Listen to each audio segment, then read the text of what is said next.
Welcome back. When we talk about reforming education in the U.S. and elsewhere, we often are talking about reforming schools, right? Who should teach? Who should attend? How do we make sure they're working and so on? It makes sense at one level. More and more of humanity passes through them for longer and longer periods. So if we're to discuss efforts to reform U.S. education, we'll undoubtedly talk a lot about schools, right? Yet here's where history can lend a distinct perspective, particularly now when so many dramatic changes are happening in how we educate ourselves. Some even question schooling's role, certainly its nature. There were long spells of history when the institution of the school did not have such a prominent role. Education was quite important to people, but schools, not so much. One such spell occurred when the Puritans inhabited the English colonies in North America, and then the early Republic. How did they educate themselves? To understand, said Harvard historian Bernard Bailyn in a groundbreaking essay written 50 years ago, we need first to view education, quote, not only as a formal pedagogy, but as the entire process by which a culture transmits itself across the generations. Consider how that happens. Parents teach, religious institutions teach, workplaces teach, community organizations teach, newspapers teach, and so on. Schools are a part of the story, sure. But if we're back in colonial times, only a part, and less significant, certainly, than family, church, and community. So the history of education reform just got a whole lot messier. We're just getting started, but it also makes our inquiry a whole lot more interesting. How we reform schools, even today, is often about how we decide to transmit our culture, our society, across generations. That's why we get so passionate about it. And some would claim we face a transformative environment now, where the role of the school itself is in question.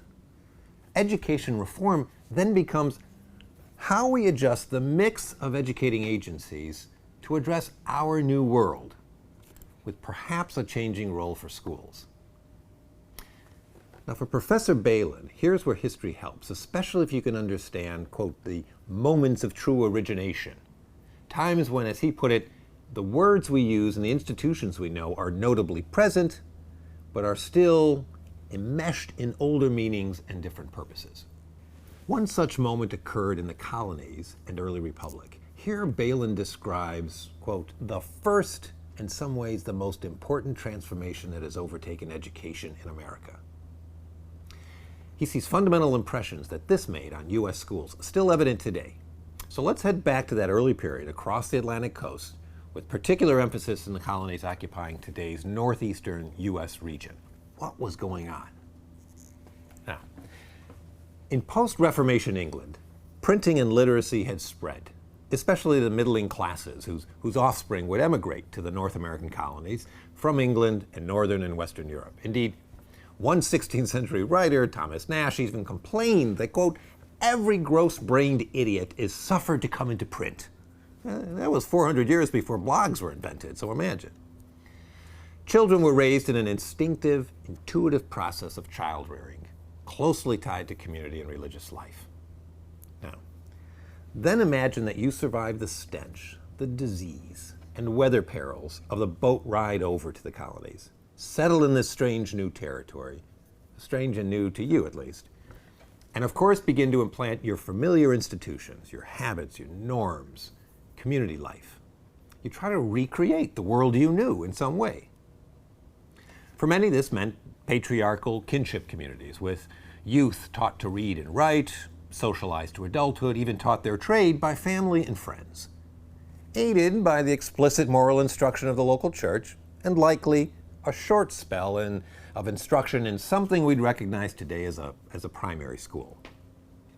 But the colonists were not in anything like the world they were in before, though they struggled to recreate it.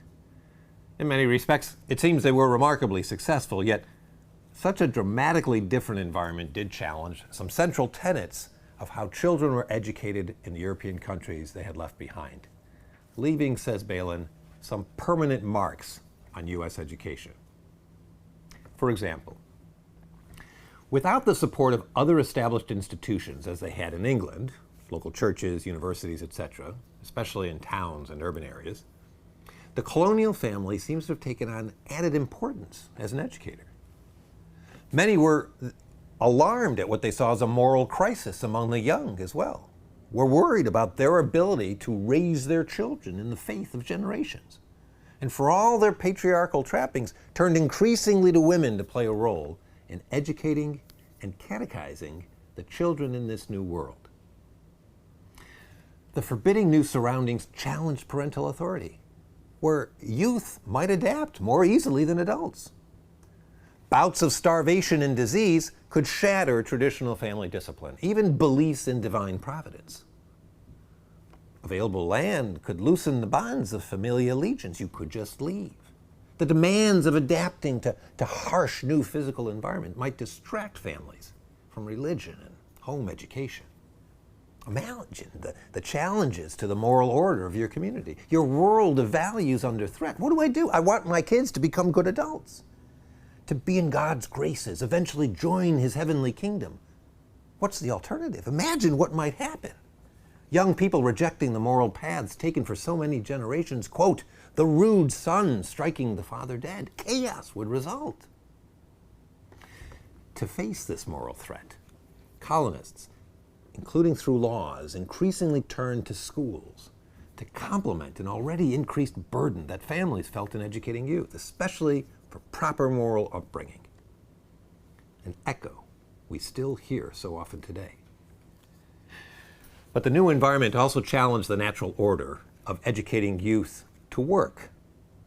You might learn your trade at home, or often with a friend or a relative as an apprentice in their shop. The master tradesman, too, would assist in your moral upbringing with his own rules and guidelines, serving in loco parentis, for the apprentice away from home. This was, in Balin's words, a mutual network of extensive obligations. Yet as the colonies grew, labor grew more scarce. Youth were more in demand. And the legal servitude the master could insist upon, well, the apprentices now had more options. They could leave. They could find another placement if life was too strict or the promised benefits not realized. For example, at age 17, a disgruntled Benjamin Franklin, who was to become the greatest printer of the American colonies, threw down his apron, bolted from his apprenticeship to his overbearing brother James in Boston, and headed down to Philadelphia to seek his fortune.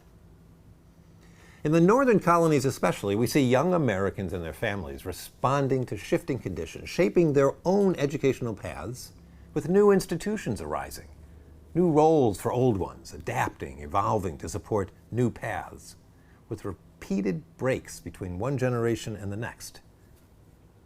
Lacking sufficient state monies or independent benefactors in this hardscrabble world, schooling depended upon those who would pay. Repeated acts of donation, creating a deep tradition of local dependency, a lack of self-direction. The old moorings were loosening. Ancient traditions of bonded servitude weakened dramatically, even as chattel slavery grew in the South. Here it is also critically important to note that English colonies also had a greater religious, cultural, and ethnic heterogeneity than Northern and Western Europe.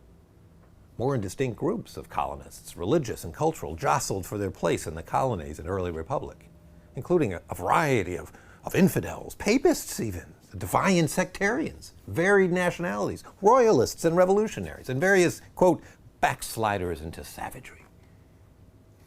And beyond the mix of colonists, the Native Americans represented ethnicities, worldviews, ways of life totally alienated to the colonists. As good Christians, many colonists felt compelled to proselytize, to educate their native brethren and other wayward souls. Schools, education was now, per Balin, an instrument of deliberate group action, preserving or advancing group identities, norms, and values. Now, while we may view such efforts as tragic or farcical or horrific, especially when conjoined to the spread of European diseases from Native Americans, there's no doubt of the earnestness of many, their conviction and fervor, and the resulting transformation of education into a tool of indoctrination, persuasion, transmission of culture. As we move forward in this module, we will see how U.S. education was transformed, reformed, if you will, during the colonial period and early republic. Let's turn now to some of the immediate outcomes of education in the 17th and 18th century, starting with literacy.